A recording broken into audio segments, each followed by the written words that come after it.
भक्तहार्दतमोभेदा भानुमद्भानुसन्ततिः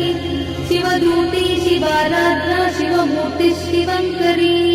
शिवप्रिया शिवापरा शिष्टेष्टा शिष्टपूजिता अप्रमेया स्वप्रकाशा मनोवाचामगोचरा चिच्छक्तिश्चेतना रूपा जडशक्तिर्जडात्मिका गायत्री व्याहृतिः सन्ध्या द्विजवृत्तनिषेविता तत्त्वासना तत्त्वमयी पञ्चकोशान्तरस्थिता निःसीममहिमा नित्ययौवना मदशालिनी मदघार्णितरक्ताक्षी मदपाटलगण्डभूः चन्दनद्रवदिग्धाङ्गी चाम्पेयकुसुमप्रिया कुशला कोमलाकारा कुरुकुण्डा कुलेश्वरी कुलकुण्डालया कौलमार्गतत्परसेविता